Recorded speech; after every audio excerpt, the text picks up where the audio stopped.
Une année scolaire prorogée par les responsables en charge du système éducatif au Bénin en raison des perturbations dues aux grèves qui ont duré environ 3 mois cette année. À la reprise des cours au mois d'avril dernier, le constat laisse beaucoup à désirer dans nos établissements publics car le niveau des apprenants a considérablement chuté. Les élèves sont restés à la maison pendant 3 mois.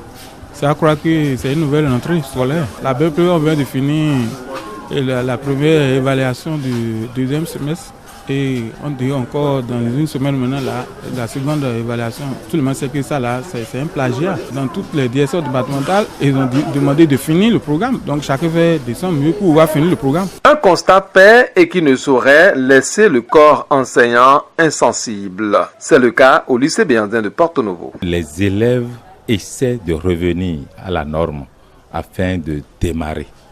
Ils n'ont pas encore démarré puisque après les premières évaluations rapidement faites, nous avons corrigé les copies et nous avons fait le compte rendu. Et immédiatement, nous, en tant qu'enseignants de la maison, on s'est concerté en animateur d'établissement et nous avons pris des décisions afin de les accompagner, surtout ceux qui sont en classe d'examen, afin d'avoir de bons résultats à la fin de l'année. Nous sommes en train de faire de rotation dans les salles de classe parce que nous avons cherché des stratégies pour finir correctement le programme afin de commencer déjà les révisions avec nos enfants candidats aux divers examens. Si les élèves suivent ce que disent les professeurs dans ces différentes classes-là, ils vont quand même tirer leur épingle du jeu. Par contre, au collège d'enseignement général d'Ekpé, le constat n'est pas le même car les vacataires sont plus nombreux que les permanents et ici, les grèves n'ont pas agi sur le niveau des cours. L'impact n'est pas aussi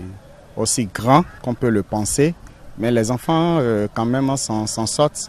Lorsque nous prenons les résultats du premier semestre, ce n'est pas mal.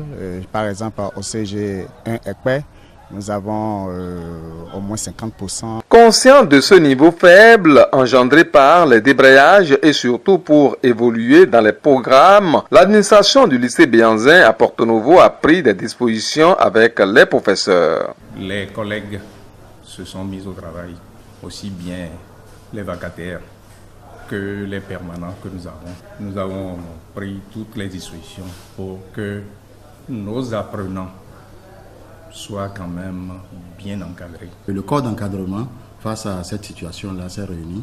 Les CP, sous les yeux des inspecteurs, ils ont sorti un calendrier réaménagé des activités pédagogiques pour le reste de l'année. Et nous suivons de près ce qui se fait au niveau des ateliers pour le respect scrupuleux de ce calendrier réaménagé, pour que dans un délai raisonnable, les programmes puissent être achevés et qu'on puisse procéder à des séances de révision avec les enfants avant qu'ils ne partent pour les examens. Pour les classes d'examen, les examens blancs sont prévus cette semaine pour jauger le niveau des apprenants avant les examens du mois de juillet. Il faut dire qu'il y a des séances de révision qui sont également prévues avec les professeurs pour mieux préparer ces apprenants candidats au baccalauréat et au brevet d'études du premier cycle BPC. Je pense que normalement, à 1 mois de chaque examen, les programmes doivent être terminés.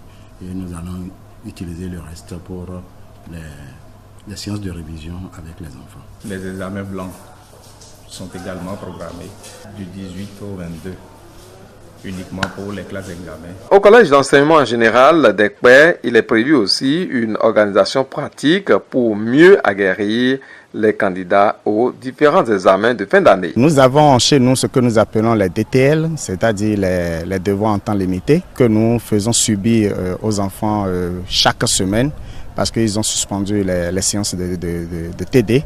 Et nous surveillons rigoureusement ces DTL qui permettent aux enfants quand même de mieux s'évaluer. Tout compte fait, le temps presse et seuls les apprenants qui s'adonnent et suivent bien ces séances tireront leur épingle du jeu.